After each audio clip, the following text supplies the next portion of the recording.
Welcome है आपका माई IGNOU solutions की क्लासेस में।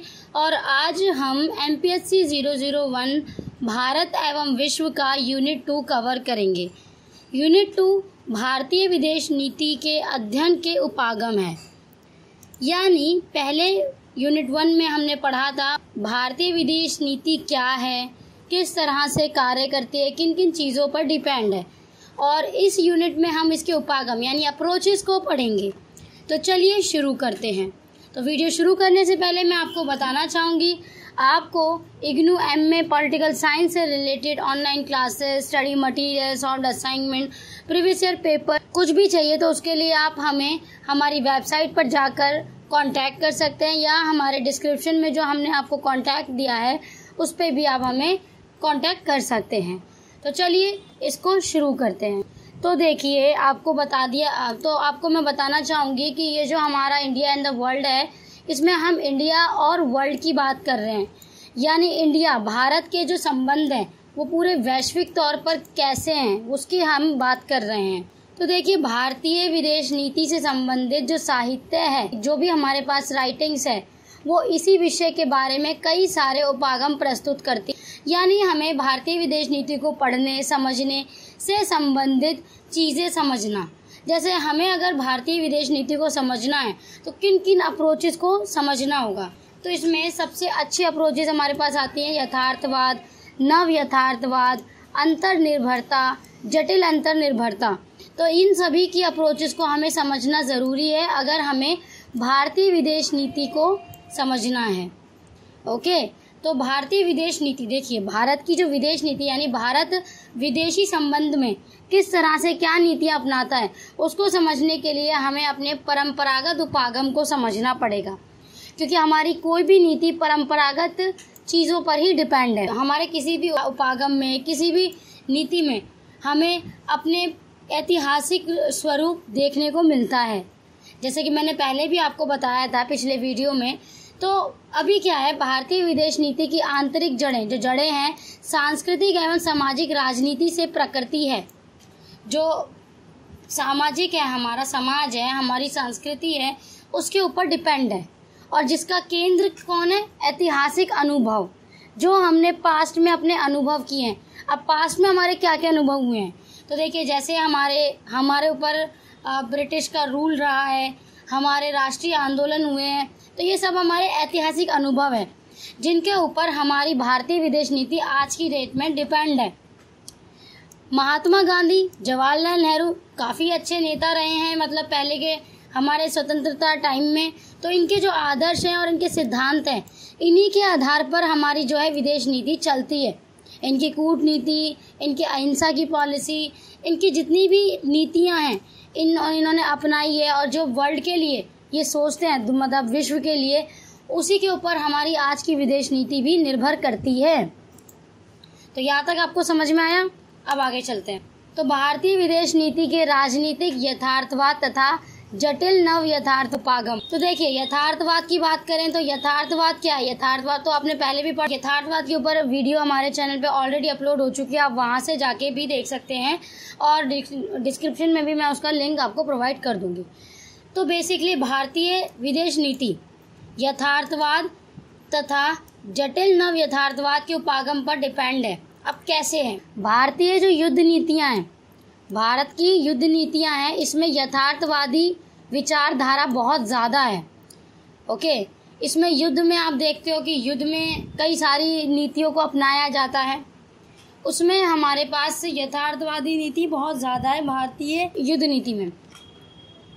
लेकिन आर्थिक उदारीकरण के कारण व्यापार पर जो प्रभाव पड़ रहा है, यह विभिन्न सरकार व्यापार की क्रियाओं में भी दिखाई देता है। भारत के युद्ध नीति के राजनीतिक यथार्थवाद या साधारण यथार्थवाद की परिसीमा के अंदर ही काम करते हैं। भारतीय युद्ध नीति जो है यथार्थवादी पे डिपेंड है। ओके, और यहाँ पे क्या है, व्यवहारिक समस्या या फिर राजनीतिक यथार्थवाद, इनको मतलब इनके अंतर्राज्यीय संबंधों का आधार मानते हैं। राजनीतिक यथार्थवाद जो है वो अंतर्राज्यीय संबंधों का आधार है और सामान्य तौर पर संघर्ष का एक तरीका भी है, जहां हर एक राज्य खुद को अपने तरीके से हित की प्राप्ति में लगा रहता है। यानी अपने फायदे के लिए काम करता है।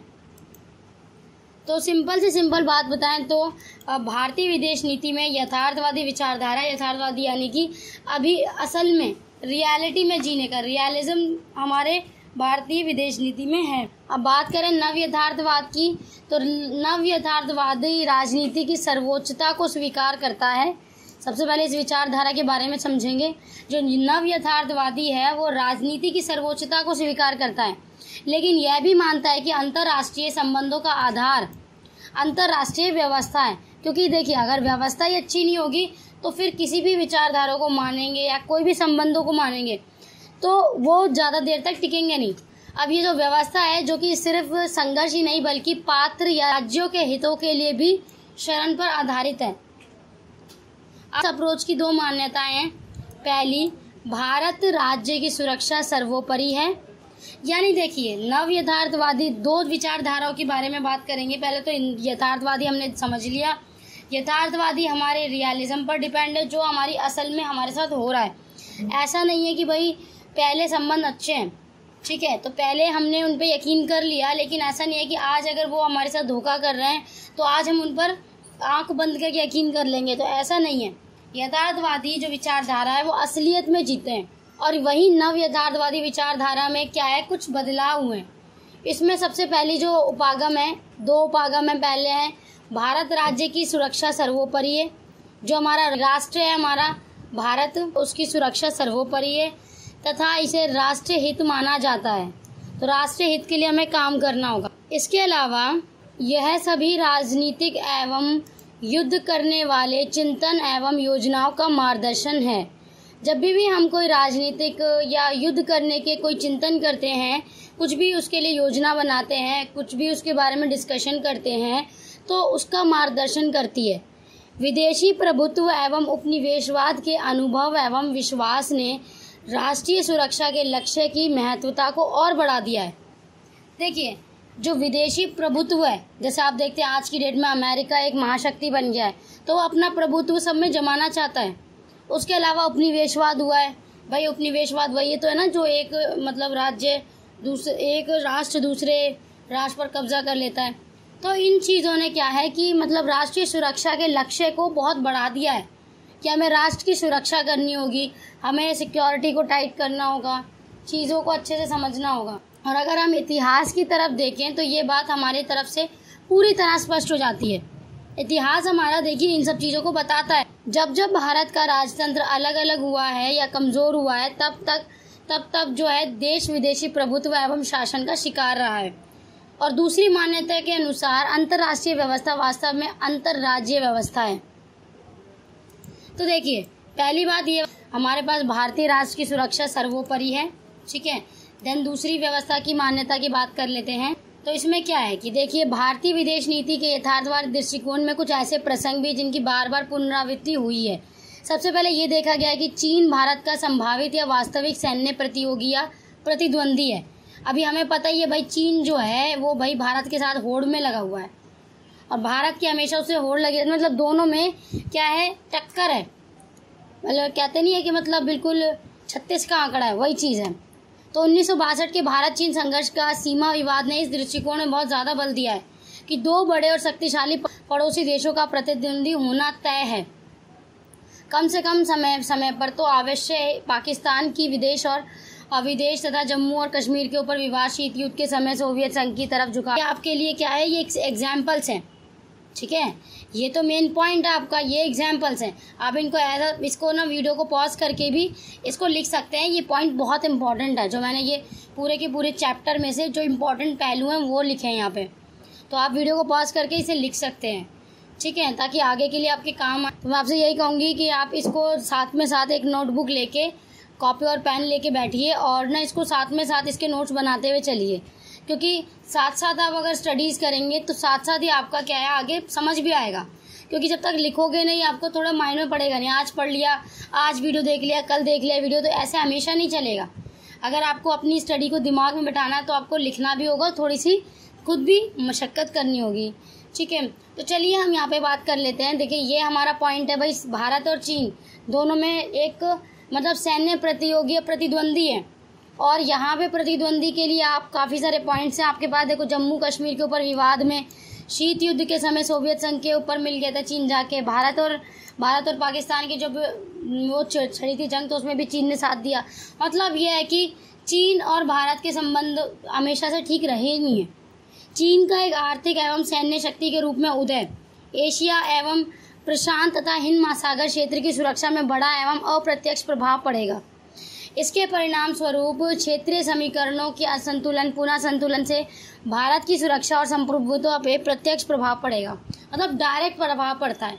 जब भी चीन कोई अपने चीन कुछ भी चीज़ें करता है, कुछ भी आगे बढ़ाता है चीज़ों को, तो उसका भारत पर तो प्रभाव पड़ता ही पड़ता है ना। क्योंकि भारत क्या है, भारत भी एक विशाल जनसंख्या वाला और तेज़ी से बढ़ता हुआ एक विकासशील देश है। हम विकास कर रहे हैं ना, तो इसका अल्टीमेटली प्रभाव भारत पर पड़ता है। अब यथार्थवादी मानते आए हैं कि यथार्थवादी ये भी मानते हैं कि ऐसा संभव है कि भविष्य में एक शक्तिशाली चीन और एक शक्तिशाली भारत मित्र राष्ट्र भी बन सकता है। अच्छी खासी मित्रता हो सकती है। चीन की सैन्य चुनौती प्रतिकार एवं भारत की एक बड़ी शक्ति के संग में होना उसके परमाणुकरण को तर्क संगत है, रहता है। अर्थात बेसिकली तर्क ये दिया जाता है कि भारत का परमाणु शक्ति होने का निर्णय उसे पाकिस्तान के संबंधों से स्वतंत्र है। तो देखिए, यहाँ पे आप लोग अब समझ में आ गया है कि भाई किस तरीके से हमारी विदेश नीति में चीन एक बहुत बड़ा सहयोगी और विरोधी दोनों है। अब नेक्स्ट बात कर लेते हैं अंतर्निर्भरता एवं जटिल अंतर्निर्भरता दृष्टिकोण। तो अंतर्निर्भरता एक जटिल अंतर्निर्भरता पर विचारक प्रचलित दृष्टिकोण के अकॉर्डिंग भारत के घरेलू कारक तथा विदेश नीति प्राथमिकताओं के बीच बहुत ही ज़्यादा गहरा संबंध है। इंटरनल काम और ये एक्सटर्नल काम, इन दोनों के बीच में बहुत ही गहरा संबंध है। राजनीतिक सैन्य सुरक्षा से संबंधित संकीर्ण तथा सामान्य धारणा न सिर्फ गतिहीन है बल्कि पुरानी भी है। 1990 के दशक में अधिकतर लेखों में ये कहा गया था कि भारत की जो विदेश नीति है उसकी राजनीतिक अस्थिरता एवं विचारधारा अनिश्चितता से गुजर रही है। हमें नहीं पता कि आगे कैसा हमें रखना है, क्या रखना है, लेकिन अभी फ़िलहाल सिर्फ गुजर रही है। इसके अतिरिक्त ये कहा जा सकता है कि सैनिक राजनीतिक सुरक्षा किसी भी देश की सुरक्षा का सिर्फ एक पहलू है। समझ में आ रहा है आपको? सैनिक राजनीतिक सुरक्षा किसी भी देश की सुरक्षा का सिर्फ एक पहलू है और इसके साथ साथ काफ़ी सारी चीज़ें भी मायने रखती है, जैसे पर्यावरण प्रदूषण, सीमा पर विस्थापन, अंतर्राष्ट्रीय आतंकवाद का जाल, अपराध तथा गैर कानूनी तरीके से पूंजी का हस्तांतरण, दक्षिण के देशों में बढ़ती गरीबी एवं उत्तर व दक्षिण के देश में भी उत्तर व दक्षिण के बीच में बढ़ता आमदनी का इतना बड़ा अंतर, जैसे कुछ विषय पर्यावरण आर्थिक संप्रभुता से संबंधित है। तो इसमें ये कहा जा रहा है कि देखिए, बेसिकली हमें हमारे जो एक राष्ट्र है उसके लिए सिर्फ सैनिक राजनीति की ही कारक नहीं है बल्कि काफ़ी सारी चीज़ें मैटर करती हैं। ठीक है, तो इनमें से ये सारी चीज़ें भी मैटर करती हैं। शीत युद्ध के पश्चात, जब शीत युद्ध हुआ उसके बाद तेज़ी से हो रहे आर्थिक एकीकरण, क्योंकि लोग पूरी कंट्रीज, राष्ट्र एक दूसरे से जल्दी बहुत तेज़ी से जुड़ रहे हैं। WTO जब वो बना तो फिर उससे क्या है, और ज़्यादा देश एक दूसरे के आर्थिक तौर पर व्यापार के रूप में करीब आ गए, जो लोगों को आगे बढ़ने का मौका मिला। ठीक है, जहाँ पहले लड़ाई हो रही थी, शीत युद्ध हो रहे थे, वॉर हो रही थी, भाई एक दूसरे पे मारामारी हो रही थी, वहीं लोग एक दूसरे की होड़ लगा के आगे आर्थिक अपने आप को स्टेबल करने की कोशिश कर रहे हैं जो राष्ट्र हैं। तो सभी विकासशील देशों के अंतर्गत अलग अलग वर्ग एवं गरीबों की विशाल जनसंख्या के बीच बढ़ता हुआ अंतर, या विकासशील देशों में बहुत बड़ी जनसंख्या विस्फोट तथा सीमा पार हो रहे अंतर विस्थापन और विश्वव्यापी पर्यावरण प्रदूषण आदि समस्याओं पर यथार्थवादी विचार नहीं करते हैं। तो ये कहा जा रहा है एक पॉइंट के हिसाब से कि यथार्थवाद में अगर हम बात करें तो ये सारे पॉइंट भी शामिल होते हैं, क्योंकि सैनिक राजनीति के ऊपर तो हमारे यथार्थवादी विचारधारा अपनी रखते हैं कि भाई हाँ, इसको तो हम करेंगे आगे, बट बाकी सारी चीज़ें भी हैं जो भी ज़रूरी हैं। तो इसी तरीके से तो विदेश नीति को अंतर्निर्भरता की ऊपर ज़रूरत होती है। भाई हमारे किसी राष्ट्र में जो राष्ट्र की निर्भरता है वो किस पर डिपेंड करती है, और उसके अलावा जटिल अंतर्निर्भरता हमारी जो निर्भरता वो बहुत जटिल है। तो ये दोनों ही एक दूसरे के संपूरक हैं। तो आगे अगर बात की जाए तो इन समस्याओं के ही कारण यथार्थवादियों द्वारा प्रतिपादित सुरक्षा से संबंधित दृष्टिकोण का पतन हो रहा है तेजी से, तथा यह बहुत पुराना भी हो चुका है। अंतर्निर्भरता आर्थिक वैश्वीकरण के पहलुओं को दिखाता है। जो अंतर्निर्भरता वो क्या दिखाता है? आर्थिक वैश्वीकरण।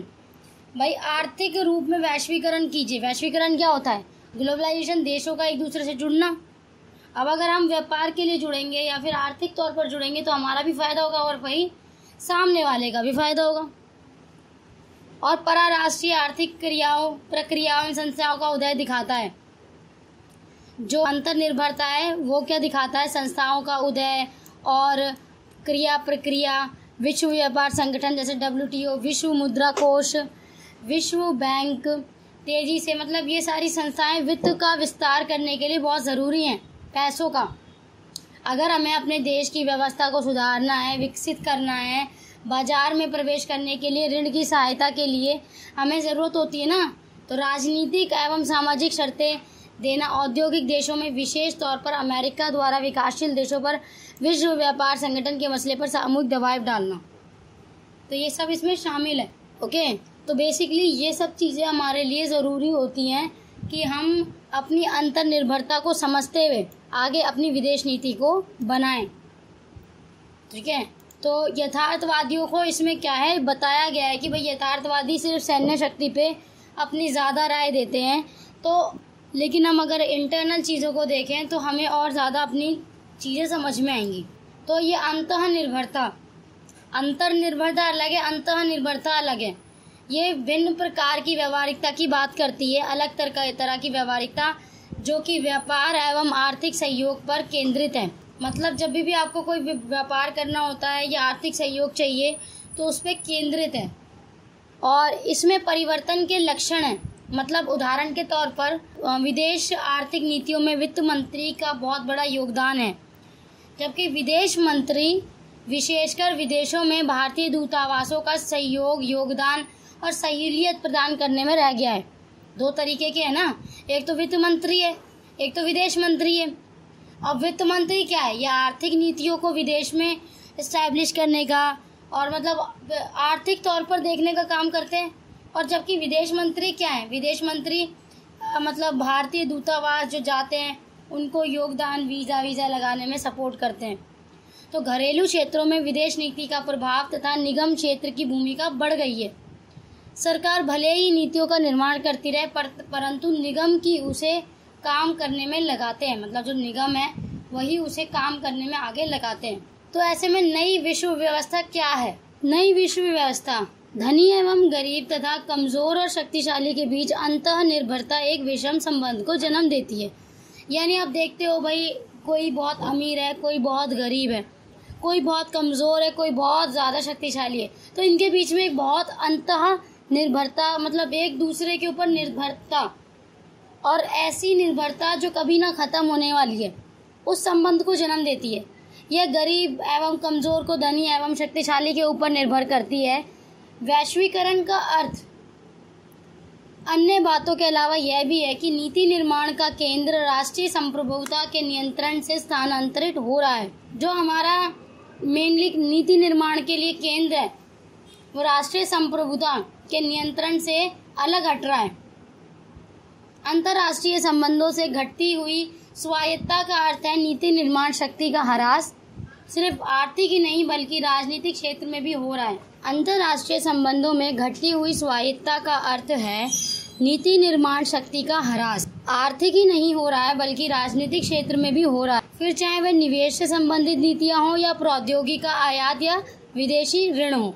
तो बेसिकली इस पूरे नई विश्व व्यवस्था में हमें नीति निर्माण के ऊपर सबसे पहले ध्यान देना होगा, क्योंकि कोई भी नीति का हम निर्माण करते हैं तो उसका प्रभाव आर्थिक नहीं बल्कि हर एक क्षेत्र में होता है, फिर चाहे वो राजनीतिक हो, सांस्कृतिक हो, सामाजिक हो या किसी भी क्षेत्र में हो। तो बेसिकली नई प्रधान व्यवस्था जो है पूरे विश्व व्यवस्था का सर्व प्रमुख आयाम है और वैश्वीकरण इसे अमेरिकी नेतृत्व में पश्चिमी देश भारत सहित दक्षिण के देशों के ऊपर थोप रहे हैं। क्योंकि देखिए ऑब्वियस बात है, वैश्वीकरण में क्या हो रहा है, व्यापारों का आदान प्रदान हो रहा है, विकासशील देशों में इसका बहुत ज़्यादा प्रभाव नहीं पड़ रहा। विदेशी नीतियों के कारण, वैश्वीकरण के कारण जो सामाजिक व्यवस्था है, सांस्कृतिक व्यवस्था है, आर्थिक व्यवस्था है, ये पूरी की पूरी उथल पुथल हुई पड़ी है। तो अमेरिकी नेतृत्व द्वारा प्रचलित नई विश्व व्यवस्था के सिद्धांत ने दक्षिण के देशों की राष्ट्रीय राज्य की धारणा को खतरे में डाल दिया। ऑब्वियसली डाल दिया है, क्योंकि बेसिकली जो पूरा वैश्वीकरण है उसका नेतृत्व अमेरिका ही तो कर रहा है। अमेरिका के द्वारा नेतृत्व करने के बाद जो विश्व व्यवस्था है उसका सिद्धांत एक इस तरीके से बन रहा है जिसमें जो विकासशील देश हैं उनकी जो जनसंख्या है, उनकी आर्थिक व्यवस्था, उनको एक मार्केट के रूप में देखा जा रहा है, और इस तरीके से राष्ट्रीय राज्य की धारणा को उन्होंने खतरे में डाल दिया है। तो इस तरीके से कई राज्यों का विघटन भी हुआ, कई दूसरों में वहाँ की जनता की रक्षा एवं कल्याण के नाम पर हस्तक्षेप भी किया गया। अब ऑब्वियसली ऐसा ही होता है कि जो नेतृत्व करता है, जो विश्व व्यवस्था नेतृत्व कर रही है किसी पर्टिकुलर चीज़ का, तो वही उस चीज़ में हस्तक्षेप भी कर सकती है। तो यही चीज़ चल रही है।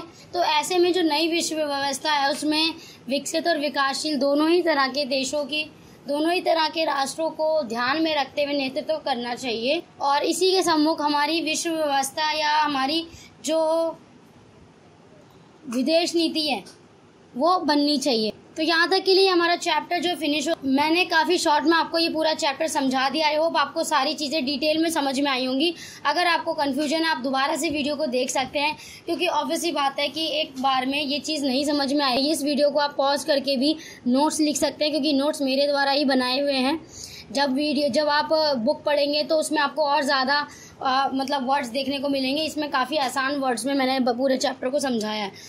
तो अगर आपको हमारी ऑनलाइन क्लासेस ज्वाइन करनी है तो आप हमें इस नंबर पर व्हाट्सअप कर सकते हैं और डिटेल जान सकते हैं। और ज़्यादा अगर आपको नोट्स वगैरह या कुछ भी असाइनमेंट से रिलेटेड हेल्प चाहिए तो आप हमारी वेबसाइट www.myignusolution.com पर जाके विजिट कर सकते हैं और हमारी वेबसाइट से हेल्प ले सकते हैं। तो यहाँ तक के लिए ये वीडियो हमारा यहीं फिनिश होता है। आई होप आपको ये पूरा चैप्टर समझ में आया हो। तो हमारे 2 चैप्टर अब तक कंप्लीट हो गए। आगे हम यूनिट 3 कवर करने वाले हैं। जैसा कि आज दोस्तों आप सभी जानते हैं कि हमारी कंट्री में कोरोना वायरस काफ़ी तेज़ी से जो है फैल गया था, और लॉकडाउन की वजह से काफ़ी स्टडी को नुकसान पहुंचा है। कुछ भी नहीं समझ में आ रहा, ना ही और इग्नू में जिन बच्चों का एडमिशन हुआ तो उनको भी समझ में नहीं आ रहा कैसे पढ़ाई करनी है, कैसे असाइनमेंट बनाने, कैसे जमा करने। तो सारी चीज़ देखिए, हम अपना पूरा सपोर्ट आपको देंगे। अगर आपको कोचिंग भी ज्वाइन करनी है, ऑनलाइन हम कोचिंग देते हैं, तो अगर आपको कोचिंग भी ज्वाइन करनी है तो वो भी आपको मिलेगी। प्लस अगर बुक्स वगैरह भी आपको चाहिए या नोट्स वगैरह भी आपको, तो हम हैंड रिटन नोट्स भी प्रोवाइड करते हैं, तो वो भी आपको सब चीज़ मिलेगी। आप इस नंबर पे कांटेक्ट करके उस डिटेल्स को जानिए और या फिर हमारी वेबसाइट पर विजिट कीजिए। तो thank you and be safe, be happy.